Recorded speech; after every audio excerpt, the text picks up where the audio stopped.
The Memorandum of Understanding MoU system recommended by Arjun Sengupta Committee report was started as a test pilot for a couple of industries.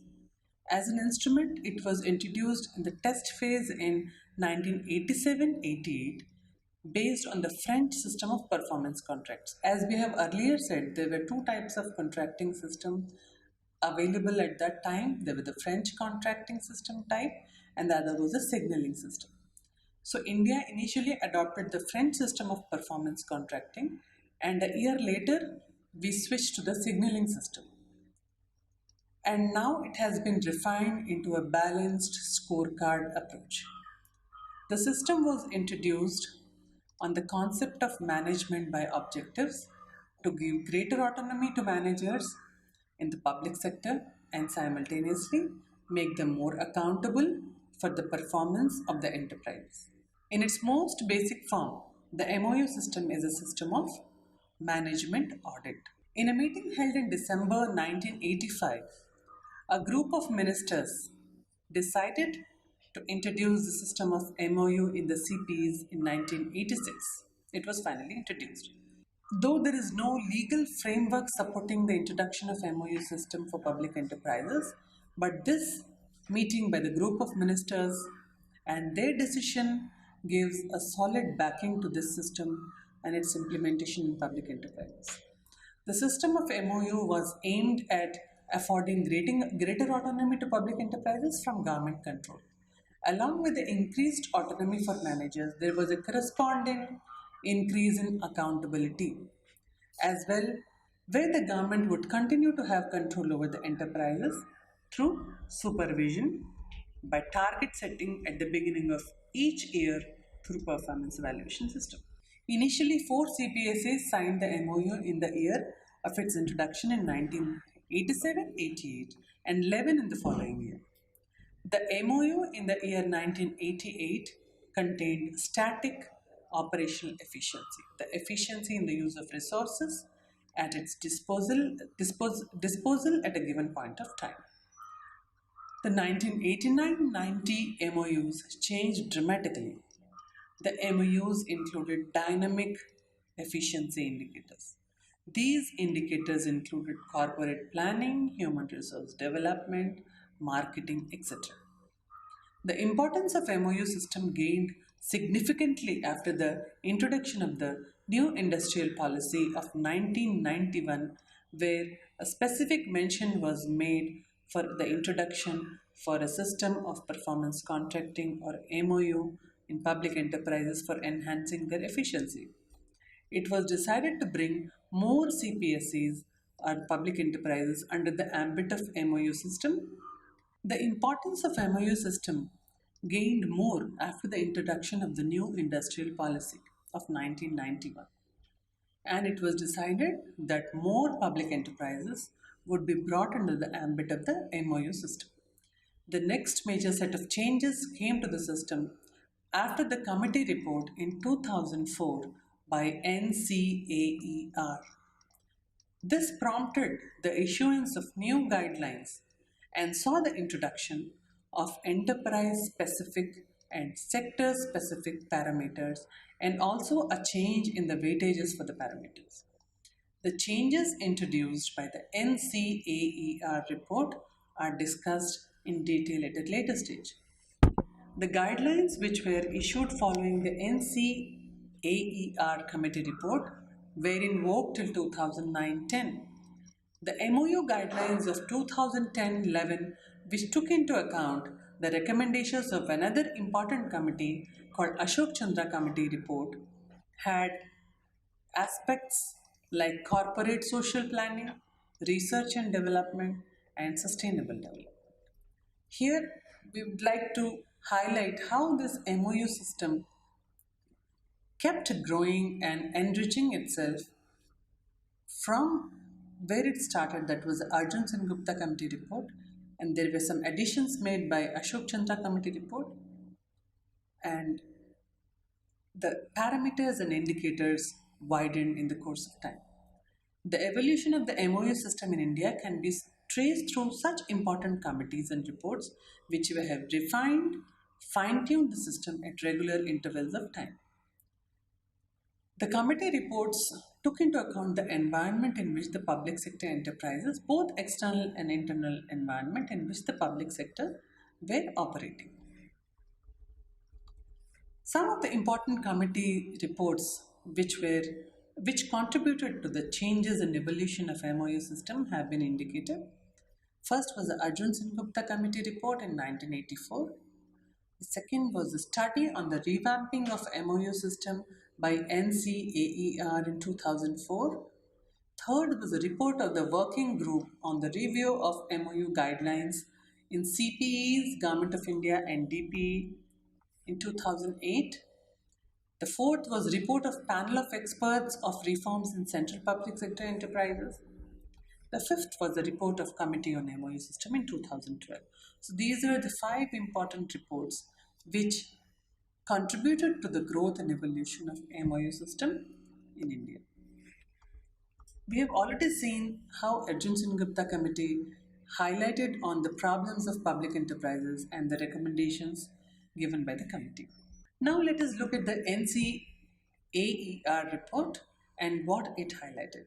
For the first time in this report, importance was given to the productivity of PSCs and not just the financial aspects alone. Greater weightage was assigned to dynamic factors like quality, research and development, customer satisfaction as a measure of performance of public enterprises. Focus was also laid on the functioning of MOU system in India and more specifically on the challenges faced in the implementation of the system. The study uses various methods to assess and evaluate the effectiveness of MOU system and made suitable recommendations for the improvement.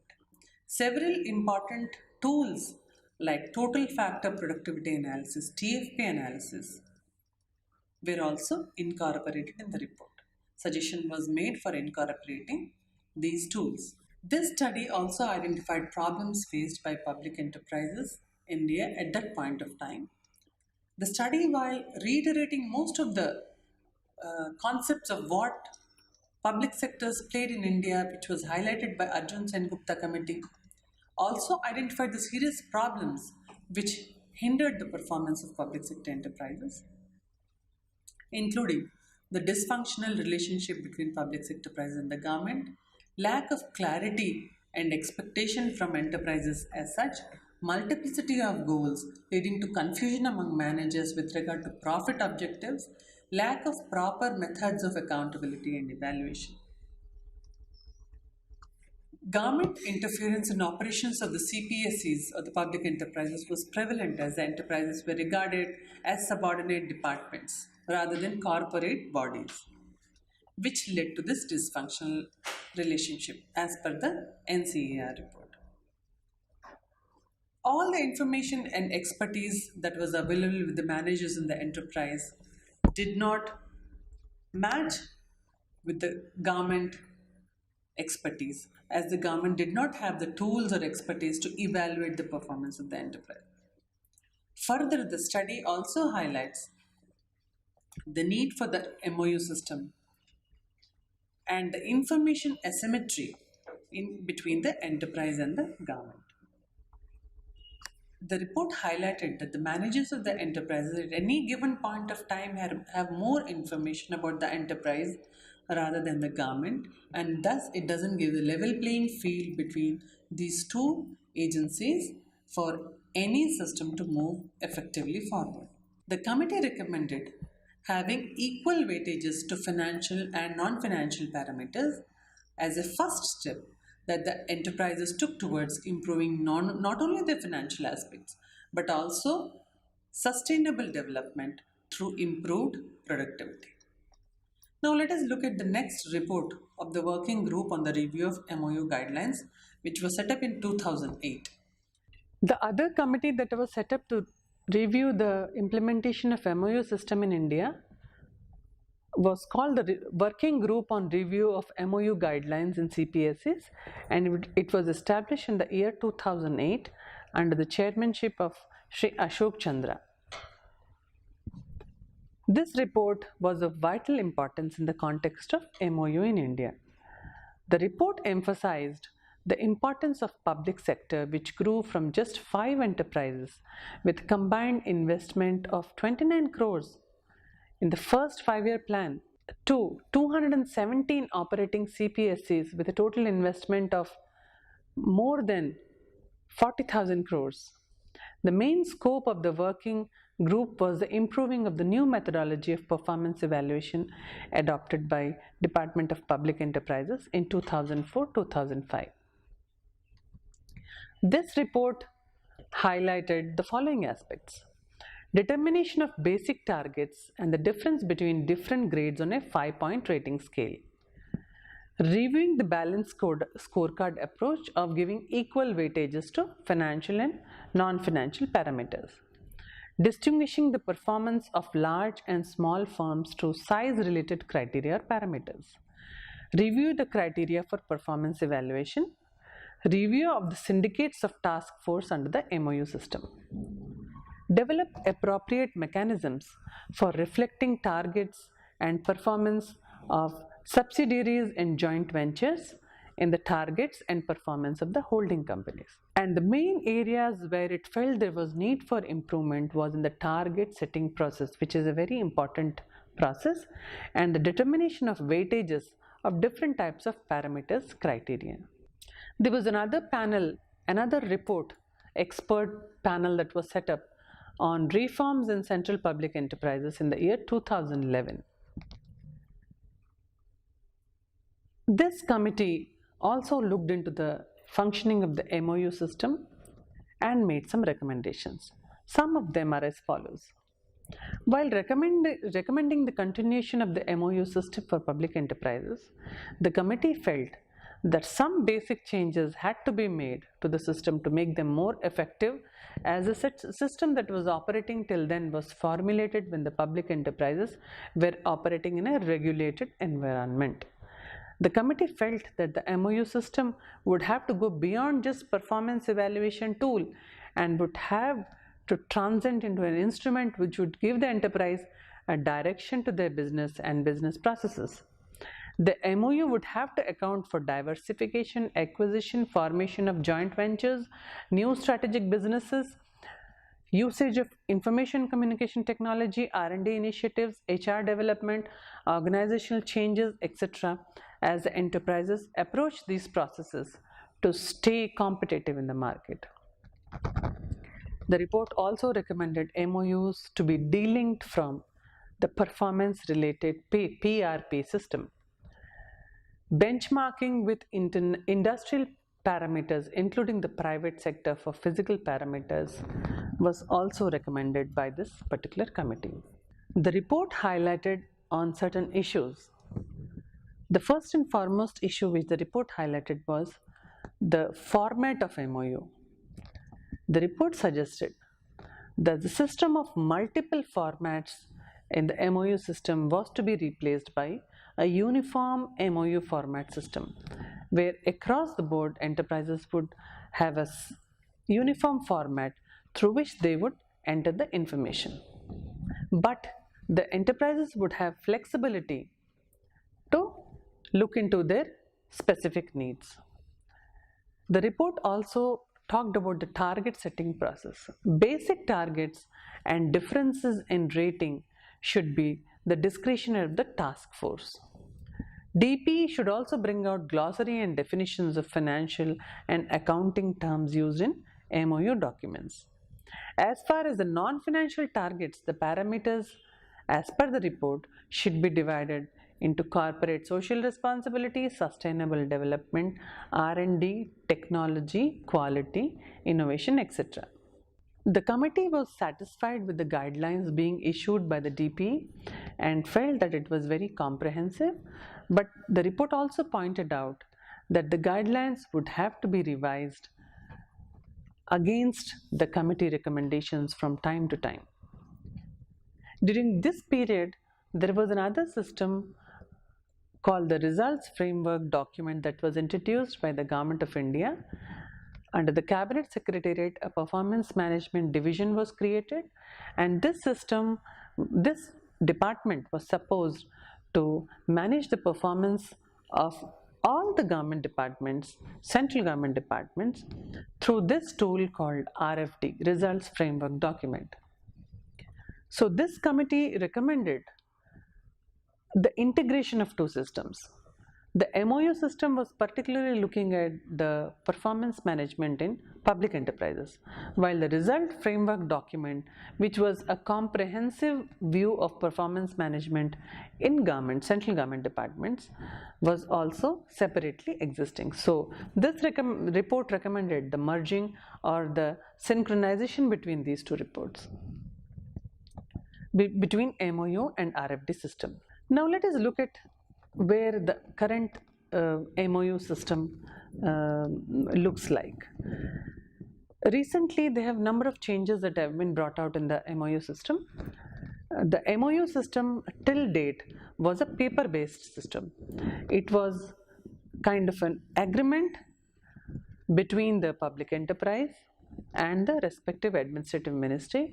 It was a document signed by the CEO of the enterprise and the respective secretary of the administrative ministry. There were certain parameters identified, both financial and non-financial parameters were identified, and agreed performance parameters were also established. So this was a written document. Currently, there is a new system which has come into vogue. This is called the online MoU system. From the paper-based system, we have slowly moved into an online system of MoU, where all the information from the public enterprises is being fed on this online system of MoU. Also, significantly, the number of enterprises that have signed the MoU have dramatically changed. In the year 1987-88, there were only 5 enterprises that were 4 or 5 enterprises that were signing the MoU. But now, all the central public enterprises, more than 290 enterprises, are signing the MoU with the government. There is a specific institutional mechanism available for monitoring the performance of MoU of enterprises. After the MoU is signed between the enterprise and the government, there is an institutional mechanism for monitoring the MoU. There is a high-powered committee. This is the Apex committee which monitors the MoU, and is a committee of secretaries. The HPC is charged with assessing the performance of MoU signing enterprises against the targets set in the MoU. Along with this, the HPC also looks at how far the administrative ministries or the government has succeeded in keeping their commitment towards this MoU, because MoU is a document where both the agencies, both the public enterprise as well as the government, sign and agree to deliver certain things. So the HPC looks at both the enterprise performance as well as the commitment from the administrative ministries on how much they have supported the enterprise to deliver the objective. This committee is headed by the cabinet secretary.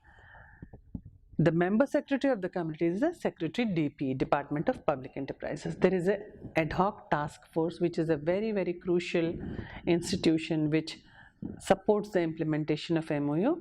The task force is responsible with finalizing the target setting process and assigning weightages to the parameters, along with finalizing the evaluation methodology and also evaluating the performance of CPEs. The members of the task force include ex-civil servants, ex-chief executives of the public enterprises, academics, professionals, chartered accountants, etc. The task force has syndicates, subgroups or syndicates, which work on specific sectors. At present, we have around 13 syndicates operating. The target setting process is a very crucial process in the system of MoU, because the process of target setting, this is the soul of MoU. The process of target setting and evaluation begins with the Department of Public Enterprises releasing the MoU guidelines. At the beginning of the year, during October-November month, Department of Public Enterprises releases the guidelines of MoU. Based on this, enterprises have to work on their MoU. The draft MoUs are prepared by the enterprises on the basis of guidelines issued by DP and submitted to their respective administrative ministries. Then these draft MOUs are examined by the Division of MOU in Department of Public Enterprises, and subsequent circulation, there are critiques made and they are circulated back. Then MOU negotiations are scheduled. In these negotiations, which are held usually in January, February, these negotiation meetings are attended by the ad hoc task force and the enterprises in the presence of DP, and the draft MOUs are discussed. And these are finalized and submitted back to the DP to be vetted by them. All MOUs are usually signed before 31st March of every year. This is generally the MOU cycle. The MOU document usually has following components. It has the preliminary component of vision, mission statement, objectives of the enterprise, functions of the enterprise. Then there is a section which talks about the indicators, both the financial indicators and the non-financial indicators. Then there is a section on the commitments from the government, and there is a signatures from both the enterprise head as well as the government head. Let us look at some of the financial targets selected by the enterprises from time to time. Let us look at how the targets are set and what kind of targets are present in the MOU. There are financial targets and the non-financial targets. As far as the targets, financial targets are concerned, they should be realistic, growth-oriented, and aspirational. It's also expected that the financial targets must be at the same time consistent with the budget provisions for that respective year and conformity with the Planning Commission and Finance Commission and the Administrative Ministry requirements. The basic targets are to be arrived at based on the combination of performance of the enterprise over the past 5 succeeding years and other factors such as capacity and its expansion, business environment, projects under implementation, government policies, external factors, companies' growth forecast, etc. Another important factor to be considered for the basic financial target is the national international benchmarking. Benchmarking is a very important aspect of MOU formulation. Benchmarking is not applicable for all enterprises, so it is to be considered for enterprises for which it is applicable. Non-financial and dynamic targets are also a very important part of the MOU because it's based on the balanced scorecard approach. Non-financial targets in MOU should be broadly in the following categories: sector-specific, enterprise-specific targets, initiatives for growth, capacity addition, project management and implementation, corporate social responsibility and sustainable development, research and development, human resource management, and risk management. Grading on MOU system is a very important thing. The MOU system, when it was first introduced, was based on the French contracting system. As we all know, it was later changed to the signaling system. It was further refined to the balanced scorecard approach. The performance of the enterprise in the MOU system is graded on a 5-point rating scale, which is based on the MOU composite score. So, excellent, very good, good, fair, and poor. These are the 5 points on which the enterprises are rated. So till now we have seen broadly how this MOU system works. Initially the MOU system in India was based on the French pattern of contracting system. Later on we moved into the signaling pattern of contracting system. The MOU document basically consists of the vision mission documents, vision mission, objectives and functions of an enterprise, and all the financial and non-financial targets are spelled out in detail in the MOU document, resulting in a signature between the CEO of the public enterprise as well as the administrative ministry. And at the end of the year, this MOU document is reviewed and the performance of public enterprise is reviewed based on the pre-agreed targets, and relative incentives are paid through the PRP system. So here we will end the session on MOU system, its evolution and growth in India.